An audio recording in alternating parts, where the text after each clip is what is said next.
Hello, David. Welcome to the show. Glad to be here. Thanks for agreeing to meet with us this afternoon. We're really looking forward to hearing more about your story. So let's just jump right in. I did a little bit of research, and I'd like to start by really understanding your journey from loan officer to digital marketing agency, sorry, to attorney, right? To digital marketing agency CEO that now has a software company focused on AI. So tell us about that journey, if you would. Um, it's kind of interesting reflecting back on it. It's obvious when you connect the dots looking backwards, but at the time it's hard to project yourself into the future. So, loan officer to running a software company to being an AI expert and all these other things. Um, the short version of the story is I had a small computer company in high school. I built computers, saved up money from a paper route when I was 13, borrowed half the money from my grandma, did a small low interest loan with her and paid her back over the next 6 months.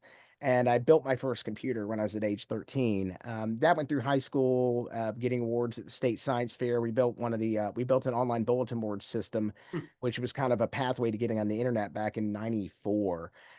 So that'll happen. You go through college. I'm on the board of directors of a games company in college. I'm credited with designing in one of the large multi-massive online role-playing games. Get out of college, start pursuing money in business. I end up in the mortgage industry, as a lot of people were in the mid 2000s. And I was going to go back to school. I was making all this money, went to like a high school reunion, and everybody's like, man, I thought you'd be curing cancer or whatever it is. I'm like, but I'm making tons of money. I'm making, really good six-figure money at that point in time. And, I wasn't pursuing kind of my own dreams and my own values is what I wasn't doing. So I decided at some point I was going to go to school and become a lawyer. That's what I was going to do. And at the time, the co-founder of Catapult was a designer for a Fortune 20 company nationally. Hmm. Um, and who's my wife now, we were going off to law school down at LSU, and I had a pile of money saved up for law school. And she was looking around for other creative director jobs, et cetera, as you do. And the companies in Louisiana were literally 4 to 5 years behind the work she'd been doing for Fortune 20. I mean, it wasn't even close. Wow. And they offered her these jobs, and she was like, I'm basically showing, that sounds a little crazy, but it was kind of like showing cavemen microwave ovens a little bit. That sounds harsh, but it really was like the difference in what she knew and the gaps.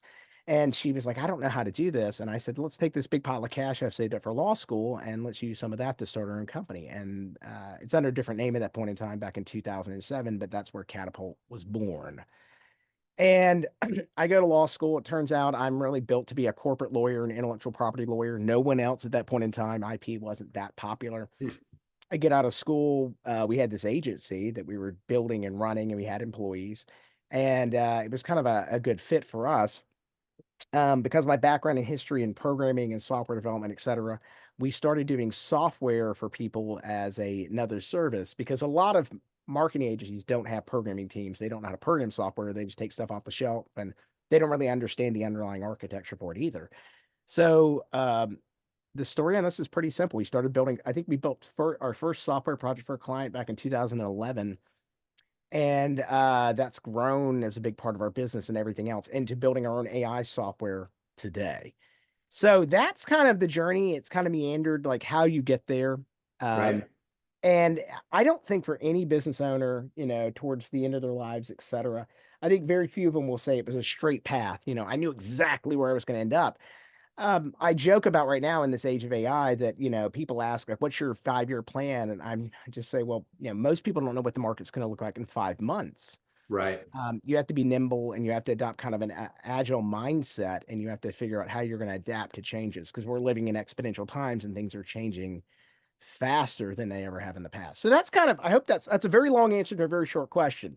I And love it. I love it because it does. We've all seen the meme of the entrepreneurial journey where we think it's a straight line up and to the right, and it really looks more like a squiggly line drawn by somebody with their eyes closed. So I think that makes sense. but it's funny. It's easy, like the narrative, like you always try to thread the narrative back and you revise it going forward. You're like, I knew exactly where I was going to end up. Software company was my destiny for when I built my first computer at 13. Right. And the reality of it is it's a lot more complicated than how you get there. Yeah. Yeah. And you're right. But I want to go all the way back to you leaving the mortgage industry where you were successful. Yep. And you said you weren't pursuing your dreams and values, and for some reason you saw those in the law. I'm assuming because you chose to go into law school. I What think were it, those dreams and values that you weren't well, necessarily pursuing? the short version of that is my dad. Look, I've always had a kind of an entrepreneurial mindset. And I got in my head at some point in time that, I didn't have enough education. My dad's a medical doctor. My family's highly educated. I just had an undergraduate degree, et cetera. Hmm. And I had this idea. And like I said, I went to a high school reunion and people are like, gosh, Dave, you should be curing cancer because I'd done all that stuff, right, et cetera. And I'm very technologically, savvy, but I was collecting a check and making really good money in sales. I mean, Hmm. incredible money in sales, actually. Um, but it wasn't really fulfilling me. And so when I was a kid, at one point in time, my father years ago, he would always point at these entrepreneurs who did amazing things, and he would say something to the effect of, I was like, Dad, why don't you start your own business? Like I couldn't do that. And he didn't have really that entrepreneurial mindset.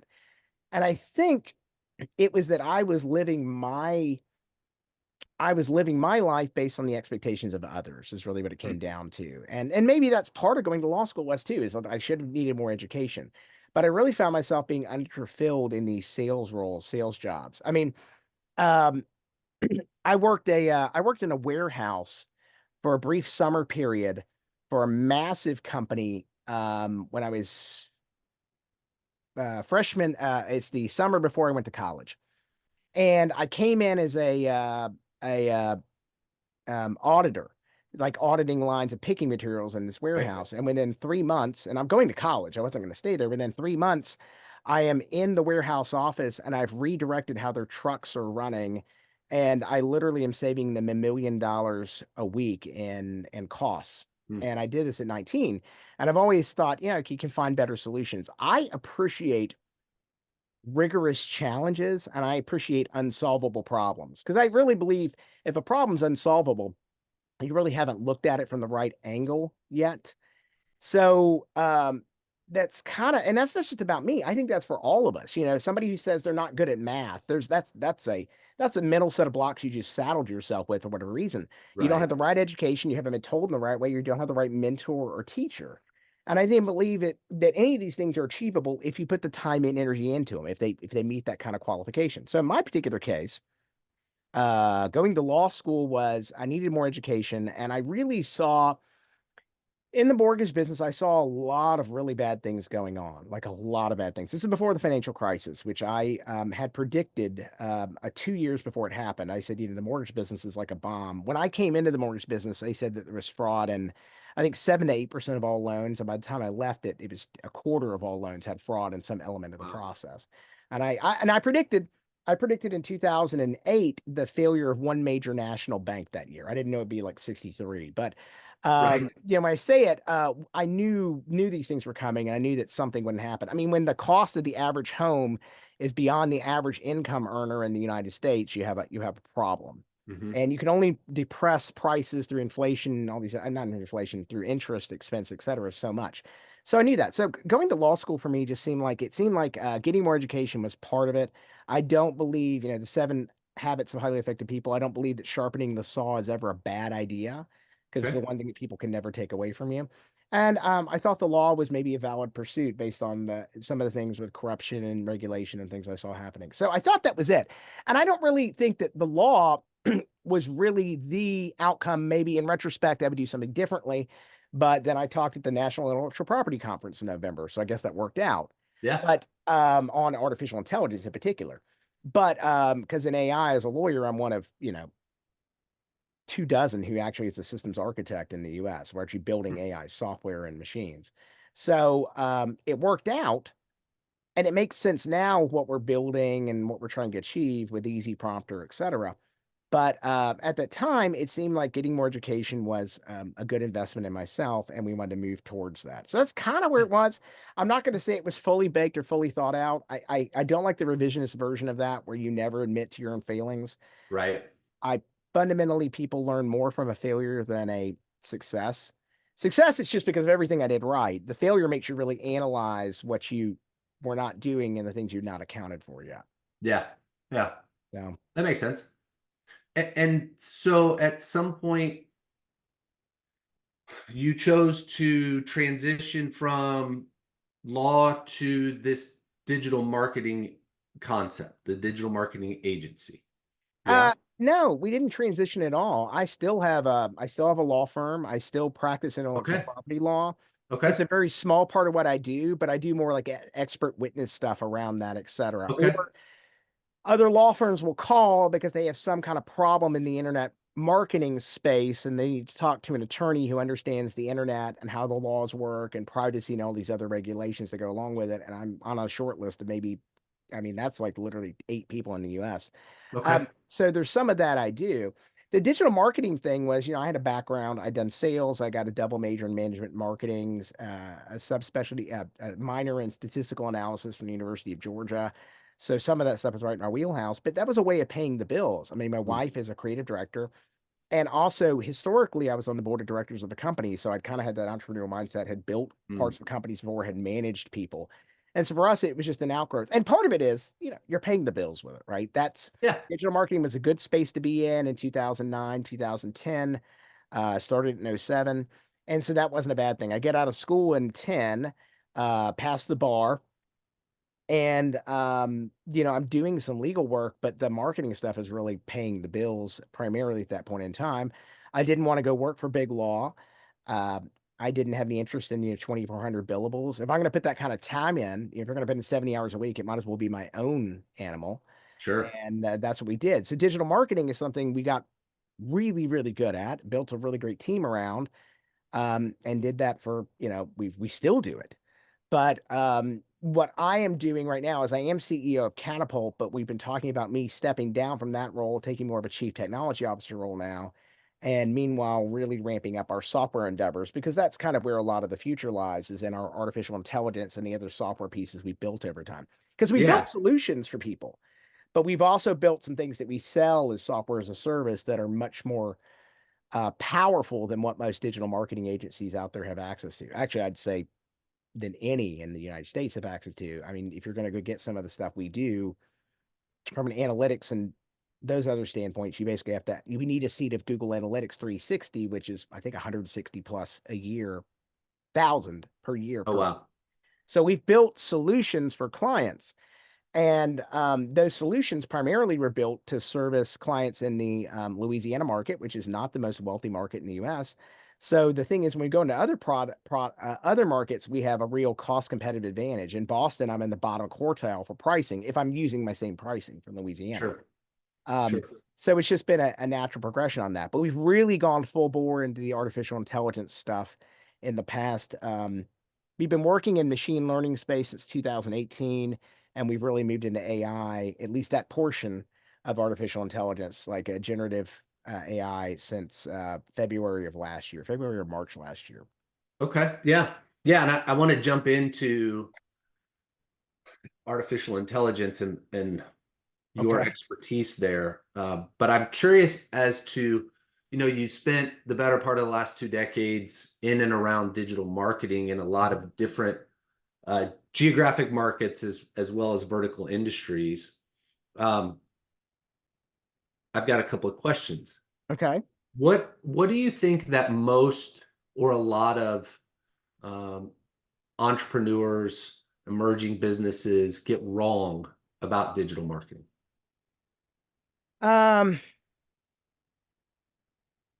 what did they get wrong about digital marketing? That's a really good question. I think the answers to that question are varied, and without giving a crazy long answer on it, the most simple thing I can say is they underestimate um,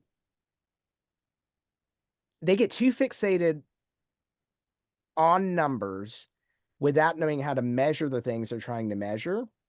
Okay. And there's a lot of misinformation out there about digital marketing over what it can do for you, et cetera, in the business. Okay, so there's a stat that I usually drop on people, which I think is higher than this now, but originally it dates from like before the pandemic. It was that 3% of marketers make 90 cents on every dollar. It's the only place you'll ever find that case. Okay, which means that if you're not in that 3%, the other people aren't just beating you. This is not like a photo finish at the Olympics. They are lapping the field with you. It's like a middle school football team playing an NFL team. They hang 800 points on you and you don't score at all. So, And the thing that's really funny about that is people don't know what it takes to get them there. And there's always somebody selling you another promise. And my podcast, The Buck Stops Here, my first episode talks about silver bullets. I said if silver bullets were really a thing everyone needed, we'd be awash in werewolves. Um, right. it's this idea that there's just one thing you need. You focus on the one thing in your business. Now, I think that book is great, but I think it's an oversimplification of a much bigger problem. I think if you've really been around the block a little bit, you read that and say, yeah, that's a good fortune cookie recommendation for me. Sure. I think there's people don't understand the complexity of the problem. So with and I think this has been exacerbated by the drive down in digital marketing costs, the rise in kind of what I consider the bottom feeder kind of these large national agencies, which do provide really good results for people at the $10,000-$20,000 a month level. But they're going after a lot of small and medium businesses at the $300 to $500 level, and they provide. You might as well just set that money on fire. Hmm. Like it provides almost no utility and almost no value versus finding an agency that actually knows what they're doing. I mean, just look at their turnover rate. A couple of these big companies have 95% over turnover rates in their sales staff at 5 months. The only thing that tells me about that company is that they have a horrible product. Yeah. It's a big problem. And so because of blogging and because everybody can have an opinion about it. And, you don't know if this is an agency with somebody living in their mom's basement or if it's an agency that really has, 50 people and has a track record of results. I mean, we've done work for 3,000 companies over the past 17 years, and we're still here. Most Yeah. agencies don't make it to 5 years. The blow up rate is insane, Hmm. and very few make it to 10. Is that by itself mean anything? Nah, because there's some companies who've been out there as long as us who don't have as good a track record because they're just looking for the next ship to kind of pirate on the high seas. That being said, what do people not know? They don't know how complicated the situation gets to be. And what they also don't know is everybody's trying to take your money and sell you something. So you can run a Google ad campaign yourself. You totally can. That is a full-time job and just keeping up with the changes that Google is making. Okay. Sure. And we always joke about it when people do it themselves. It's just basically throwing money into what we call the Google fireplace. And we're a Google partner. But the fact is, do you need an agency to do it for you? It depends. I think an agency that also doesn't have control over your website and building landing pages and doing testing is not a good pay-per-click agency. And that's most of them out there. So, because what happens is your cost per click is determined on a formula, which has to do with those pages as well. So, if I have no control over the website pages, I can't do that. I Right. can't make that campaign work at a lower price point. If you can't track the data and analytics, is this stuff trackable? A lot of it is, but some of it is not. And everybody thinks just because it's online that there's a definitive way of doing that. You need to have the ability to control the phone numbers that display on there, how those show up, et cetera. And we're the only company, to my knowledge, in the nation that's built a piece of software that integrates with telecom stuff that actually can change phone numbers and change your forms and track all that stuff. No Hmm. one's built that. Everybody's built 30% of the solution. Okay. And and that is one thing we do sell as an enterprise level thing. That being said, the biggest misnomer is that it's easy, that it's cheap. If it's cheap, then why do 3% of the marketers, the top marketers, make 90 cents on every dollar? Okay. That Yeah. doesn't hold up. It doesn't hold up. If you hit a home run, if you have a niche product and no one else competes with you, then digital marketing is easy. If you're the only one with alien alloys from uranium or some magical compound and you have a patent on it, no one else can compete with you on Google search. Right. But if Right. you're what most of these companies are, what a lot of them are, is you are in a market that's incredibly saturated. Everybody's got a website. Standing out requires a big investment. And it's not, and the things all work as part of a band. Okay. You are not Mhm. just the master violinist in your orchestra. An orchestra plus the violinist is amazing. But if you don't have the horn section, the timpani, if you're a band and you don't have a bass player and you have no drums, it's very different. So when people talk about it, it's a complicated question. Yeah. But the thing that I think people miss is that your social media marketing needs to work with your content marketing, writing your blogs. You need to have a video component to everything you're doing right now if you're doing socials. If it's not a video, no one cares. Hmm. You might need to have a podcast that you're running. Okay. And none of these things are easy. The thing is that everybody's selling you again a silver bullet. Just record something on your iPhone. That's what people will say. You just do that. Nobody cares about what it looks like. Well, if it's going on TikTok, but if you put it on your website, people expect a certain cachet or branding element. If you put something you recorded for the quality of TikTok on your website and you're selling $1 million centrifuges, I don't think you care about your business. And whatever kind of Slack thing you did there by putting that out, how can you possibly build me a jet turbine engine? Right. Make something Yeah. small. If I am an elite roofing company and I put on roofs on $1 million homes, then it's the TikTok video okay for my website? And my answer to you is your clientele is going to judge you based on that. So, but it's real easy to find somebody say, oh, you need to spend $100 on this. I'm not saying you need to spend 1 million, but what I am saying is that you underestimate the cost of these things and how much time it takes. If you're able to do all this stuff, you kind of need your own in-house marketing team. And that is not one person.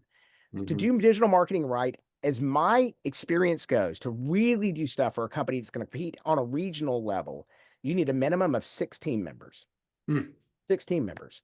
And they all do different jobs. Do not expect to get one marketing person who used to do administrative assistant work, but who kind of worked on TikTok to do your social media, your content writing, your strategy, your digital marketing, your PPC stuff, and a developer or designer to build your website. Yeah. And I And haven't seen a pundit, I haven't seen a diagram with that, like a Venn diagram. You've seen the Venn diagram where it's like price, speed, and quality, pick yeah, two. totally. This is Totally. like of the six, pick two, right? It's like Right. find something. You might find somebody who can build websites who might be a decent writer. Yeah. They probably aren't a strategist. They might be. You occasionally find that polymath or that Renaissance person. Anyway, so I think the challenge with it always is that there's a lot of information out there. There's a lot of misinformation. It is challenging. I think if you do find a good agency, um, and that's my first question. When somebody comes up to us and they have an existing agency they've had a relationship with the years, the first question I always ask is like, are you happy with them?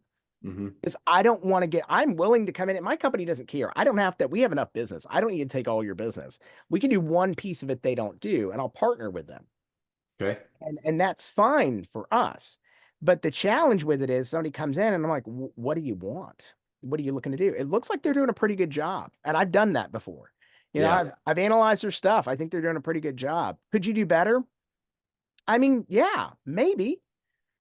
But I don't have anything here just to say they're doing it badly either. Now, maybe I'm a bad salesperson, but if you're wanting to jump off an agency that's doing good work to get a 10% incremental improvement, you're probably going to be a problem client. Yeah. So, So what I heard you describe was a very holistic approach to digital marketing, meaning, right, you can't just focus on one aspect or two aspects, but is it that holistic approach that then uh, drives that 90 cents on every dollar, that number that you quoted, right? I mean, without that holistic approach, I'm assuming that 90 cents is a lot lower. yes, absolutely. Um, so here's the thing. A great digital marketing campaign, and we do digital marketing, right? And a great digital marketing campaign, a great one, will give you 10 to 1 returns on investment. Okay. Okay. Um, Most people aren't talking about return on investment. Most people are talking about return on revenue, which is a very different calculation. And that's what the quote all the time. That is a good campaign. We've had some that have gotten 400 to 1, but that Wow. is like that, your weight loss results might differ. The Right. person loses 70 pounds, but they're doing everything right. Yeah. So, for example, when I say holistic approaches, we ran work for a major dental practice that was bought by a hedge fund, and they were hiring us, and we were running a whole bunch of digital ad campaigns for them, right? And they called us up, wanted to get rid of us. It just wasn't working, and I was like, "Have you been listening to your call logs?" And their people answering the phone sounded like they didn't want to be there. they were getting tons of phone calls, but they weren't converting anything. And these were Hmm. their clients. And finally, we said, you need to retrain your staff, right? It's not the work we were doing. And all of our numbers, the first thing we did is we looked at all our metrics and said, what are we missing here, right? And so we said, we need to go look at the calls. Mm. If you haven't looked at your calls, what's going on? Thanks for calling. Yeah, we take that insurance. Let me Right. check. And it was silly. It was you're snatching defeat from the jaws of victory. When Hmm. you look at it as a more holistic approach, so you're running your ad campaign and you're getting 5-to-1 return on investment or 3-to-1, as long as it's net positive, you want to do more of it. Radio plus a good digital advertising campaign does better. Okay. TV plus a great radio advertising campaign does better. And the thing about it is, usually if you're going to start somewhere, we always say go digital marketing first, because usually it's a cheaper dollar invest standpoint for most people. But if you got the money to do it, we run a lot of things concurrently, but you need to track each piece of it, right? The other thing about it is when you start separating all these pieces and you don't have an integrated agency to trust on it, you'll find your TV ad people want to say it's all due to TV. You should put every dollar into TV. And the truth is Right. not there. When you run into me, maybe I'm not as aggressive a salesperson. I was like, no, we'll generate part of it. They'll generate part of it, but I don't have a problem. But I do not want to work with people who say, we did all of this based on TV. Guerrilla Right. marketing was all of it. And I was like, no, they're all parts of it. They're all Yeah. part of a holistic whole. So, for example, somebody comes to your website, up to half, or actually it's 60%, depending on the trades, like plumbing, heating and air, that kind of stuff. But 60%, up to 60% of people, the very next place they go after go to your website is they go to Google to look at your reviews. Right. Very next thing. And from that point, they're also being sold by other people in your industry, because those things will pop up in Google Ads, et cetera, right? Right. But they've Right. left your website and then they call from that, right? So how do we track that? I need a different number on your Google Ads thing. So, and I know that that's the only place that number exists, et cetera, because that's going to show they found, at least from that. Doesn't mean in this particular case, but there are ways to track it. The point about it is, what if you got bad Google reviews? What if you're at a 3.3? You're running a great ad campaign, but it's like having that bad person answer the phone. Holistically, you have to approach this stuff. If you want to become a national brand or a regional player, you have to address at a minimum 3 to 4 of these things and understand all kinds of marketing and advertising are not created equal. They all have different things. They all have different visibility, credibility. They all have different amounts of trust that they generate, and they do different things. Visibility marketing is very different measuring an ROI. How do you measure the ROI on a TV campaign just to introduce yourself to a market, right? I don't necessarily think when I talk to these people, I'm not going to say it has a bad ROI. What I'm going to say is that it's really hard to quantify and measure it. Does Right. not mean there's a reason why Coca-Cola spends over $1 billion a year in marketing efforts. It's visibility marketing. Do you think Yeah. they try to attribute every sale of a Coke can to a particular campaign? No, that'd be ludicrous. Right. But people sometimes expect that. So holistically is how I'd prefer to approach it, but that is also more expensive. Yeah. And so for us, we want to meet the client where they are. I got a client right now that there's a lot of low-hanging fruit because their site's not optimized for search. They don't show up for anything. We have tracking and data analytics can prove they don't rank for anything. We run that on there first, and I'm like, yeah, this piece needs to be fixed first. And they're like, well, we just need more website leads. And I was like, they're in a niche market though. We can spend a lot of money on PPC, and that's going to be a lot more expensive than the organic initial step we need to do. So do I want to spend 10 grand on that, or do I want to spend 3 grand on fixing this? Or do I split the baby, say spend 3 grand on this, and then let's spend 6 or 7 on this other piece or whatever it is? Hmm. And if we can get them ranking organically at the same time we run a paid ad campaign, we will get a 33% lift in their organic campaign at the same time. Yeah. It just Yeah. makes more sense. That makes So sense. that's Yeah. that's again, I'm being long-winded. I'm going to try to make my other answers shorter for you. No, that's great. And I love your separation of what I would call performance marketing versus brand marketing, right? Or just kind of identity awareness versus things that you can measure, dollars you can measure. So I think that's fantastic. Some of those things can be measured. I think you should make efforts on that. If you're going to put a billboard anywhere, you need to have a different phone. Nobody memorizes phone numbers anymore. I Yeah. mean, nobody does that. And people get obsessed. They're like, I still need this phone number. And I was like, if it's a radio jingle, then that's the one you use on there, right? If it's that kind of thing, it's memorable. But for a lot of people, they're driving past your billboard at 70 miles an hour. They are not writing down that phone number, Yeah, they're not. right? They're going to remember the brand name, and maybe what you do with it is a short URL for the website name or whatever it is. They may remember, brand KC or whatever it is, something like that, they're going to remember. There's a reason why we turned websites from IP addresses into words. Yeah, totally. It's just much easier to remember. So if you Right. did something like that, and by the way, but if we put a particular domain name on that web billboard, if somebody types that in, there's a way for us to track that and see where Huh. they came from. So there are ways to Interesting. do that. And that's kind of next level thinking on this. Most agencies don't even know that's possible, but it's totally possible. And I'm not going to explain how we do it, but we totally do. Yeah. And that's one of those things people haven't even thought about. Like, you could track that, right? Yeah. But at the same time, be wary of the billboard company says, "Oh, we shouldn't do that. We should just use your main number and the other." It's like, yeah, they really don't know what they're doing when it talks about digital. Interesting. That's fascinating. So I want to talk a little bit about AI, Hmm. and I want to start with from your vantage point, how is AI changing digital marketing? Um, wow. I am. I'm going to take a broader approach Okay. and just say it's going to change 98% of businesses in the next 36 months. Okay. And I think that if you're running a digital marketing agency today, you've just been fired. I think every business owner needs to start thinking about if you were to start over today and incorporate artificial intelligence, how would you rebuild your business as of today? I think agencies that exist on the old model or how you did stuff 2 years ago won't exist in 2 more years.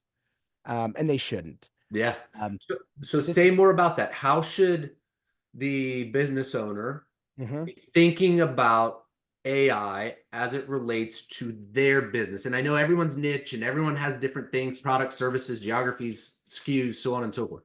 But in general, what are your thoughts there? How should the entrepreneur be thinking about AI as it relates to their business? So I do artificial intelligence consulting. And I think I'll be doing a lot more of it next year because most companies, only 10 to 17% of the Fortune 100 are going to even integrate AI into the business this year, which Hmm. is really kind of dumb because they're going to be a decade behind 12 months from now because of the velocity with which AI is moving.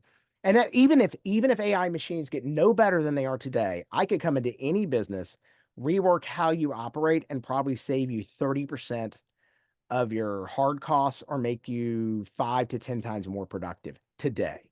Interesting. Yeah, and I have quantifiable things on that I can show people. I mean, Yeah. it's totally ridiculous. I save using our AI tools. I save myself as a CEO between 15 and 18 hours clocked time each week. Wow. And Okay. I don't know how much that's worth to you, but for me, I worked out the math on that the other day. That's worth about $120,000 to me a year.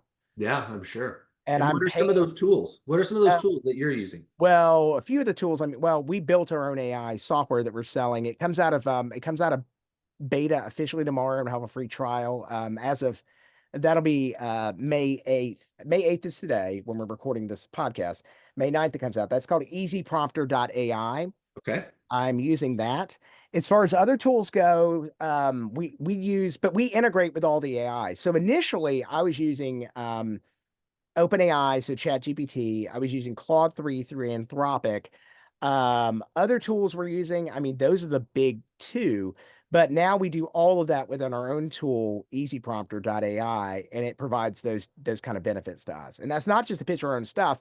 It's just the other tools. I mean, there's some other tools. So, for example, when we record podcasts, we use an NVIDIA deployment that we download to our computers, our high-end machines that my producers have.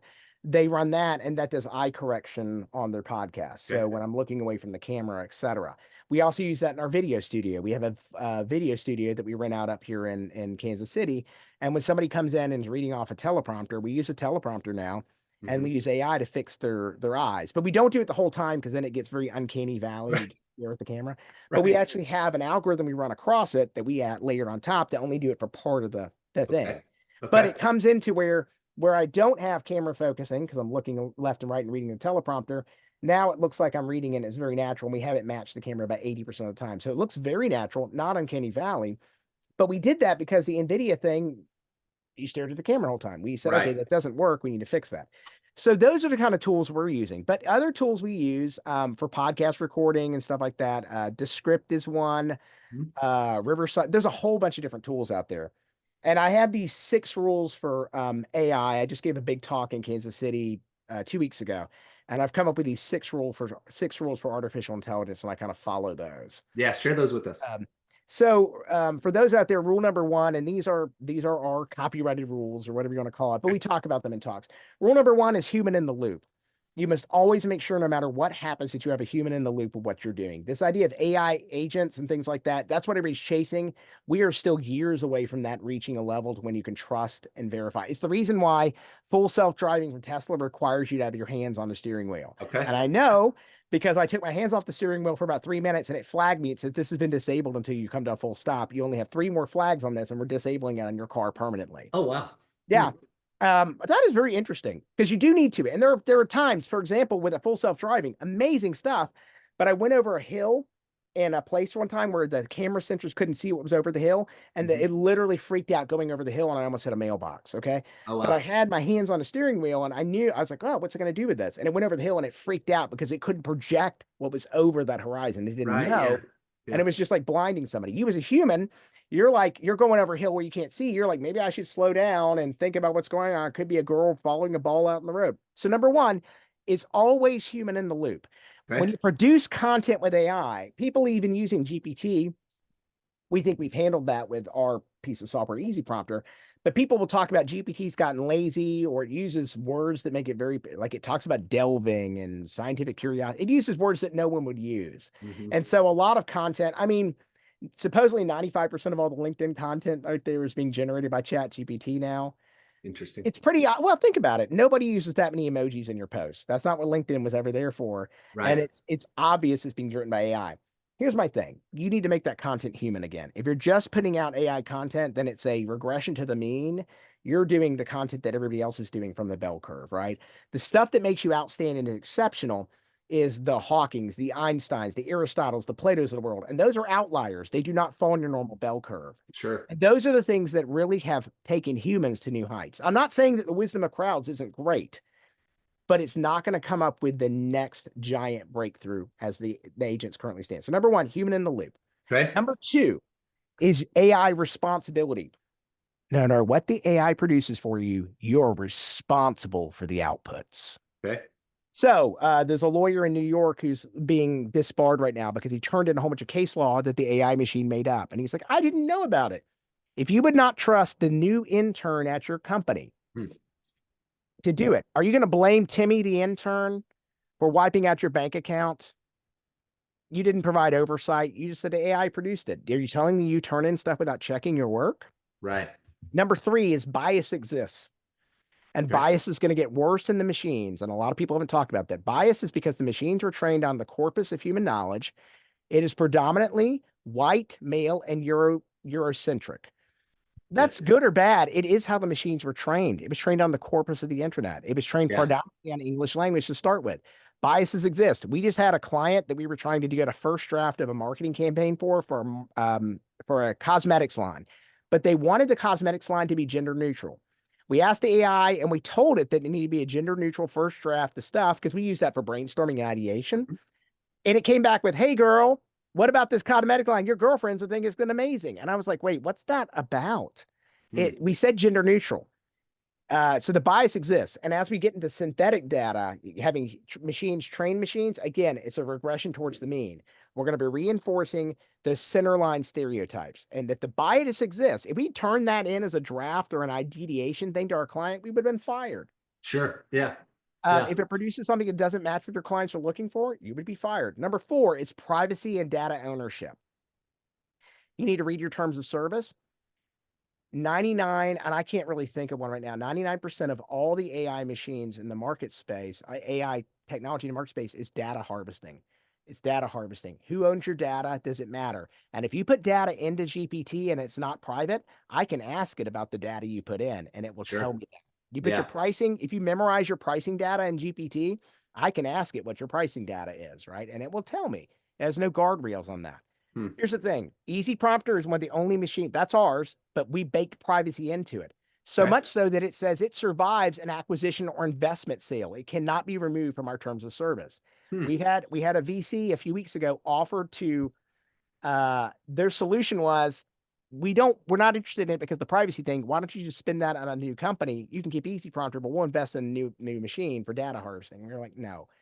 Hmm. That's the thing. So data ownership and privacy. Number 5 is legal and ethics. You need to look at, just because it's legal does not mean it's ethical. And you need to make sure the using of these machines is based on your data. The legal framework is very complicated right now because there is no set agreed upon set of rules internationally. And all companies now are probably international if you have a website on the internet. It's why you need to Yeah. think about complying with the GDPR, the European Union regulations, even if you're not in the European Union. Because if you have a European Union fill out a contact form with you and it's a European citizen, the penalties for that are stiff.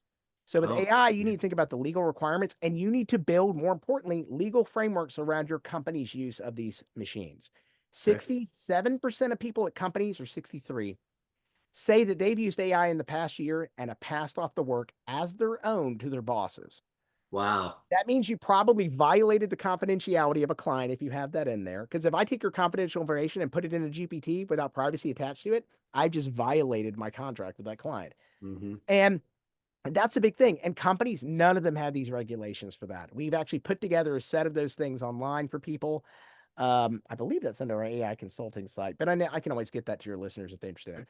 And Yeah. number 6 is to play with the machines. And that's the last one, is that the FTC came out in the past year and said that over 50% of these um, alleged AI software things do not have AI in them at all. You have a lot of stuff masquerading at it, a lot of just wrappers. A decision tree is not generative AI. It Right. is a type of what's not even machine intelligence. It's just a decision tree. Yeah. So the reality of it is that you're going to have to play with these machines. And when you ask what things you'd recommend, when I get into consulting with clients, I recommend a whole bunch of different things. We're also building a lot of those tools. My goal with it always is you have to figure out what works in your business and works for you. And that's ultimately going to be you're going to play with the machines. Easy Prompter just came out with like a 7-day trial. Try it, use it. One of the advantages with Easy Prompter versus other stuff out there is that you can choose your model you want to run on. We integrate with Gemma, Llama 3, Claude 3 Opus, ChatGPT 4 Turbo, and Mixtral, which is the French company, right? We're the Yeah. only one in the marketplace. We guarantee privacy based on the APIs. But the whole thing about it is I don't like social media posts generated by GPT-4. I find them to be very derivative. But Hmm. Claude 3 Opus, pretty amazing. Really? If I want cheap, fast results, I use Llama 3.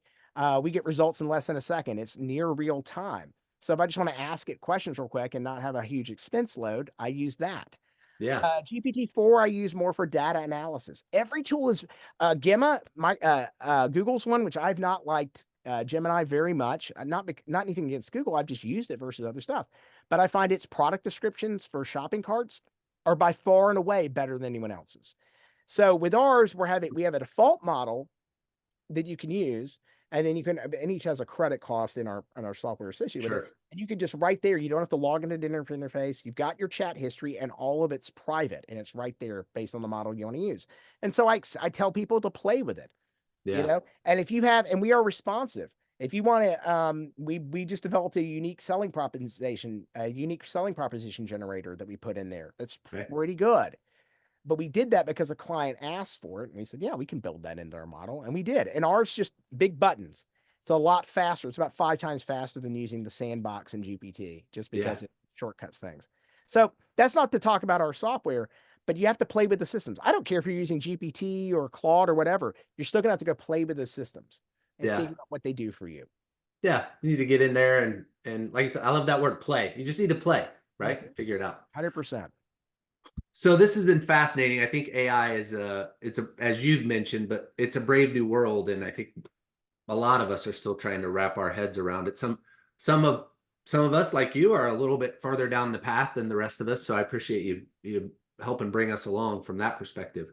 Sure. Um, but as we kind of get towards the end of our time here, I want to ask you, given the businesses that you've been involved with from an ownership and a CEO perspective, as well as all the companies that you've worked with from a client perspective. What kind of advice, what recommendation or sage piece of wisdom would you give to that person that's listening, that's about ready to start their own business, kind of venture into this entrepreneurial journey at this point? Um, what would you tell them? What piece of advice would you give them? Other than don't do it. Like, what's the real piece of advice you give? I don't think that don't do it. I think you need to be very uh you need to be very clear as to why you're doing it. Is this because you got fired from a job and you're mad about something, you want to go complete a competing industry, etc. There's a couple of top level things depending on what it is. You're going to make about a third as much money in the first 3 years as you think you're going to make, and it's a longer and harder road than you probably think it is. That's not to discourage anybody, but Hmm. where you find a lot of people get disgruntled, etc. Uh, Small business owners, because by the way, all large businesses or medium-sized businesses like us, we were all once small business That's owners, right. That's right? right. You all had to start somewhere. There's a few things people don't understand. Number one is that there's a lot of tools and freemium stuff, incentive stuff as you start out a company. It's actually a lot easier to start a company. Big companies can get access to capital and things like that, but in the middle, it's a lot harder. But when you hit that $1 to $10 million stage, there's not support. It's kind of a desert out there, and there's not a lot of guidance, and there's not a lot of stuff to pull on. You don't get the access to capital that you think you're going to until you reach that large size business thing, and Hmm. it's really hard for a lot of people, really hard, and they don't get why all of a sudden the safety net once you pass a certain threshold, there's no more state incentives or funds or anything else like that, Right. and then you're in this kind of this wilderness. I would say in that middle section, you need a good mentor or a coach. You need someone, and I think you need to be very, very selective about this because I think you need to interview a few people and find out if it's a good fit. And if they're not, because there's a lot of people in that space who are not qualified, the only thing they've ever run successfully is their own coaching business, which I don't Mhm. think is a criteria for success and advising yours. But you need to find somebody, and they might be somebody in a completely different industry, but you want to say someone that has a track record and really doesn't just kind of rah rah rah, cheer up the troops. It is literally here are the things you're focusing on. You need to have somebody to bounce that stuff off because and it depends on your age too a little bit in doing this. When you're 18, you're bulletproof and invincible and you can take on the world and do anything, but you Right. lack the wisdom to do it correctly. Yeah. And that's where you need to rely on the wisdom of people who've been around the block a little bit more than you. And you're not going to want to do that because you're young and bulletproof and invincible and you don't understand the value in that. That's right. Um, at the same time, there's the other side of that. If you're a little bit older, do not underestimate that good advice can come from many different quadrants. Even young people who are not as familiar with your business, et cetera, there are great ideas. But just because they are 18 does not mean that they have the wisdom to make good decisions about what you're doing either. You need to weigh it up with your own experiences. But I think the biggest thing for them is to find somebody you trust. It could be like a thing like a Vistage group or another CEO roundtable type thing where you can rely on the wisdom of the masses. I find that those things, depending, but again, you need to try them out. Not all those groups are created the same, That's and right. not all Vistage chairs are the same. And I know you're a Vistage chair, right? Yeah. Yeah. Uh, but there's nothing wrong with that. But I want to say is you need to find a good home and a good fit. Okay. And I think anytime you get an advice from any source, you need to wear it around like a couple of shoes for a day and see if it fits. Yeah. Just because you got good advice from somebody in there, I've seen the best advice disregarded, and I've seen the worst advice come from good sources. And people are like, I followed this, and it was the worst advice I ever got. Yeah. I think you need to wear around for a couple of days and think on it really hard and say, hey, you're going to try it. And then, just like with putting AI in a company, I think you need to come up with a small team of people and you need to measure the success on what you're doing in that team. Before you just make a wholesale change to what your HR policies are for your company, figure out, make a small committee of people in your 3 people in your company, ask them what they think about how this be received because people miss that. Yeah. And I think that's the biggest thing. I think you need to, so the short answer on this is find a mentor or coach that you can trust, find a good home to get good feedback from other people, and make sure that when you get that advice, you're thinking about that deeply instead of just taking that as sacrosanct scripture, so to speak. You Yeah. want to No, look at it, figure if it works. yeah, I think that's great. And I always tell people, you need to decide, do you need a mentor or do you need a coach? Mm, And that, to me, that helps kind of drive whether you're looking for advice, right? Someone to tell you how to do something or someone just to kind of prod you and poke you and ask the right questions, and they're two different things. So I love your answer there. I know there's Uh, a lot there. So yeah. So David, as we wrap, how do our listeners find you? How do they engage if they're interested in Easy Prompter or all things AI slash digital marketing slash maybe even intellectual property if they're working on their own piece of software? How do we find you? you can find me on LinkedIn. I'm David Maples, and I'm not the one who helped put together the Rugrats cartoon. Okay. Just David Maples. My speaking site is davidmaples.com. Okay. But if you're interested in Easy Prompter, you can go to Easy AI Today. Either way you spell easy, Easy AI Today, and that'll redirect you there. EasyAItoday.com. And if you want to try out Easy Prompter and get a 10% discount, there's a Vistage Chris. Is Vistage CHRIS is a code we're creating for that for 10% off if you get from this podcast. That's also from digital marketing standpoint, how we can track it. But Yeah. and that will give people a 10% off discount code to use Easy Prompter, 10% off, and it's got a 7-day free trial attached to that as well. So you can get in there, play with the system, see how it works for you. And by the way, if you do try it out, if you want it to do something else, we have a lot of stuff on the drawing board, but we are more responsive to people who make the requests. That's how you get stuff moved up on the roadmap. Okay. Unique settling proposition, we were asked about it. We had it in there a week later. That's So you awesome. can ask about those things and we can put that stuff in there. So, but that's kind of it. Connect with me on LinkedIn. Tell me where you heard about me, and I'd be glad to chat. As far as intellectual property and those things go, you can hit me up on there as well. And I do have my law firm. You can do that through as well. That's it. Okay. Awesome. Well, David, thank you so much for your time and all your wisdom. We really appreciate it. Glad to be here. Thanks, Chris.